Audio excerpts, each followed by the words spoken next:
Hey y'all, and assalamu alaikum. So today I wanted to do a video on a subject that's very near and dear to my heart, very special to me. Probably this is going to be the most important video that I'll ever do. So I wanted to talk about today some of the evidences that point to the view that Islam is the truth. I wanted to talk about some of the evidence that's present within the Quran that points to Islam being the truth. So yeah, without further ado, let's get on to it. So it's often talked about in arguments in favor of the truth of Islam. It's often talked about some of the scientific miracles in the Quran. But as you know, if you're familiar with the channel, I'm not really into the whole science thing. I'm more into the philosophy side of things. So today I wanted to cover one of the philosophical miracles present in the Quran. Now, before we get into the actual verse, I'm going to have to explain some of the underlying philosophy behind this argument so you can actually understand why this verse in particular is actually relevant to the argument. So yeah. Anyway, Descartes, he was, if you're familiar with Descartes, he was a, I think 14th century French philosopher, and he's most famous for his de cogito ergo sum argument, or I think therefore I am, which is basically Descartes' proof to prove that he existed. Now, Descartes' whole philosophy was centered around doubts. Now, specifically, Descartes, he wanted to find out what the fabric of human knowledge is. What is the absolute base, the foundation of human knowledge that cannot be refuted or doubted away? So in order to find this foundation of human knowledge, he doubted basically everything that he could. So he doubted that other people exist. He doubted that math existed. He doubted that the world existed. He doubted that reality existed. If anything could be doubted, anything, he would doubt it. He would immediately throw it away. And eventually Descartes got to the question, do I exist? And he tried to doubt that he existed, but he found out that he actually couldn't. Now, why? Well, he thought that, okay, well, if I'm doubting, then I must be thinking, right? Because a thought is a doubt. You must think in order to doubt.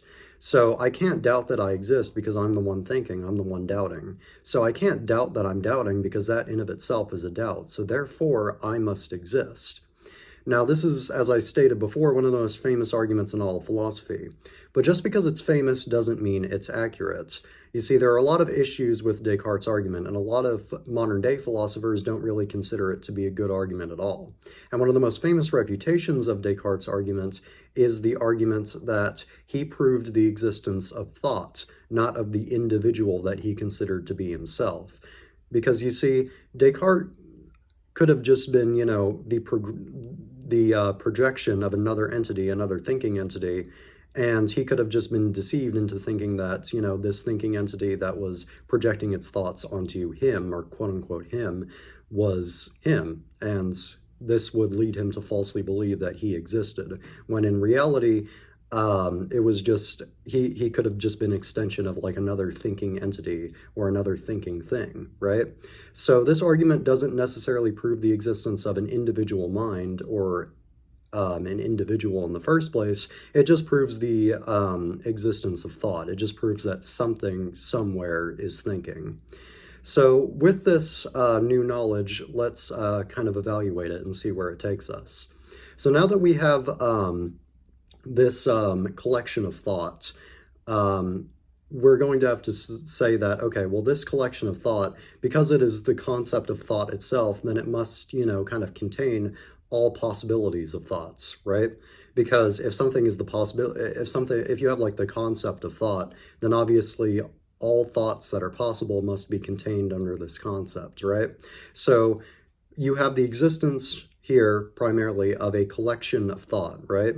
But you already, with this group, you run into a contradiction already. And as Aristotle said, you know, contradictory things cannot exist. They always kind of run into each other. They always conflict with each other. And this jeopardizes the existence of the whole object or the whole group, which in our example here is the full, complete collection of thought. So why is this contradictory, you might ask? Well, it's because people think different things. Thoughts that are contradictory to each other do exist. So let's say, for example, I'm a materialist and you're an idealist. So obviously these two thoughts are contradictory to each other. So if, as Hegel said, today we're going to be getting into a bit of Hegel. Hegel said that if contradictory components or properties are held within the same object, then this jeopardizes the existence of the whole object. And this is kind of the argument that he used against sense certainty. But we know that thoughts must have had a way out of this contradiction, because otherwise thought wouldn't exist. Now, obviously, thought exists, so we can see that, okay, well, thought must have found a way out of the contradiction so that it can exist. Now, the solution that we'll get here is thought can divide itself into separate minds or separate collections or groups of thoughts. So basically, this means that, so basically this means that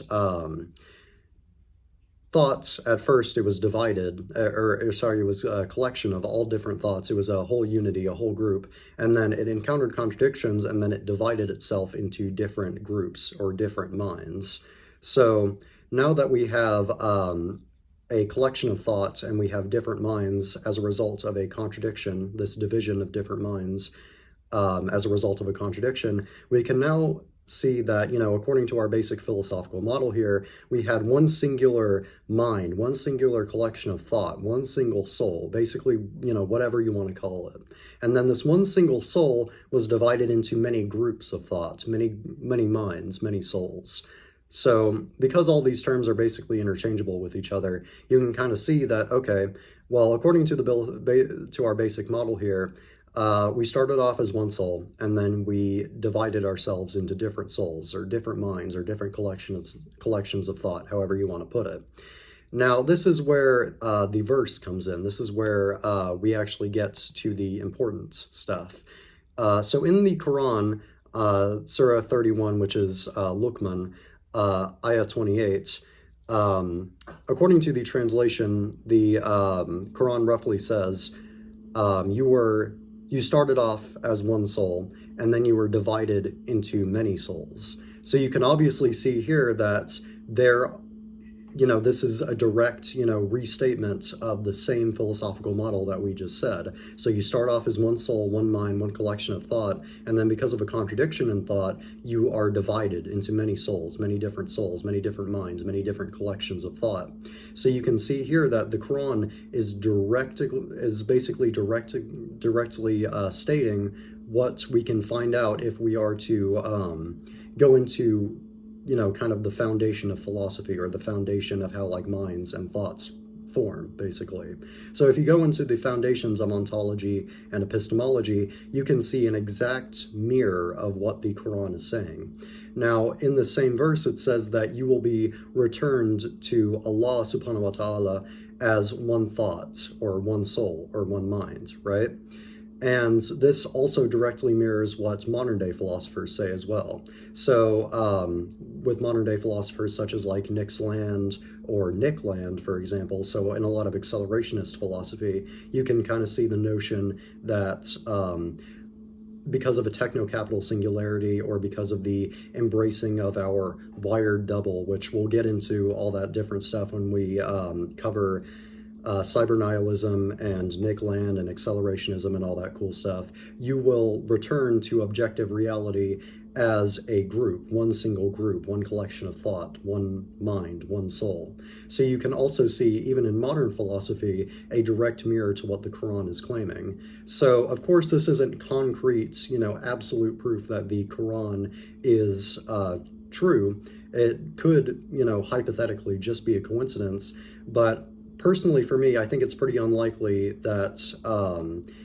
some medieval Arabs managed to get right what, took philosophers thousands and thousands of years to figure out. And they just happened to get it right when philosophy was still basically at its, birthplace with Plato and Aristotle, right?